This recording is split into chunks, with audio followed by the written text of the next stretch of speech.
विधानसभा के बाद यहाँ पर नए MLA चुन करके आए और पहली शिक्षा की मीटिंग हुई है हमारे नए MLA साहब की मौजूदगी में, लोग की मौजूदगी में, और DC साहब भी नए थे। इसके अलावा पब्लिक इंटरेक्शन तो रहा ही रहा। मुझे लग रहा है कि आने वाले वक्त में किश्तवाड़ का बड़ा उज्जवल भविष्य है।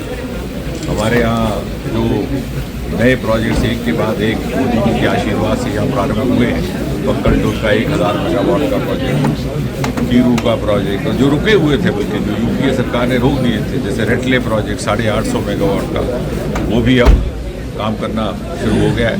और कुल मिलाकर के जब ये सारे प्रोजेक्ट्स फंक्शनल हो जाएंगे तो हमारा ये अनुमान है कि लगभग 8000 मेगावाट बिजली का ईजाद किश्तवाड़ से होगा। उत्तर भारत का शुमाली हिंद का ये सबसे बड़ा पावर हब होगा।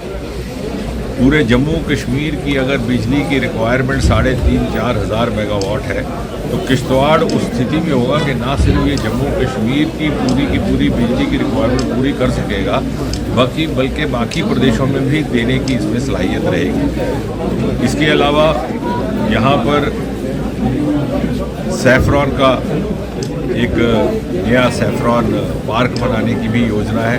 केंद्र सरकार ने उसकी मंजूरी दे दी है। बहुत जल्दी मुनासिब जगह की शनाख्त करके केंद्र से हमारे कृषि मंत्री यहाँ पर तशरीफ लाएंगे, उसका शिलान्यास होगा।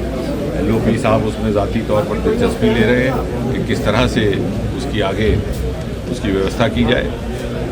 नीलम की कान सफ़ायर माइंस का एक्सप्लोरेशन का काम भी शुरू हो चुका है।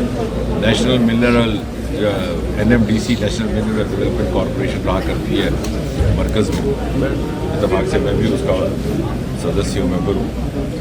वहाँ पर भी ये विषय आया था और इसको हम ज़रा तेज़ गति दे रहे हैं ताकि ये एक रेवेन्यू का नया ज़रिया बनेगा। तो सैफरॉन भी रहेगा, सफ़ायर भी रहेगा, बिजली के प्रोजेक्ट्स भी रहेंगे। तो कुल मिलाकर के रोज़गार का कई हज़ार बच्चों के लिए, नौजवानों के लिए एक ज़रिया रहेगा। इसके अलावा जो लेवेंडर का हमारा एक कामयाब प्रोजेक्ट रहा है भद्रवा में, और जिसको अब उधमपुर ने भी अपनाया लाठी के खित्ते में, और पास के जो सूबे हैं हिमाचल प्रदेश, उत्तराखंड में, उसको किश्तवाड़ में किस तरह से आगे बढ़ाया जाए और उसको भी एक स्टार्टअप का ज़रिया बनाया जाए, उसको लेकर के भी आज यहाँ पर ताला हुआ, उसके बारे में विचार विमर्श हुआ। और चूँकि DC साहब भी नए थे, उसको लेकर के वो भी हमारे पब्लिक रिप्रेजेंटेटिव्स के हमरा बैठ करके करेंगे। PMGSY सड़कों की सारी फहरिस्त मंजूर हो चुकी है। मछेल में 2014 से पहले, मोदी जी के आने से पहले, ना बिजली थी, ना टॉयलेट था, ना सड़क थी और ना मोबाइल था।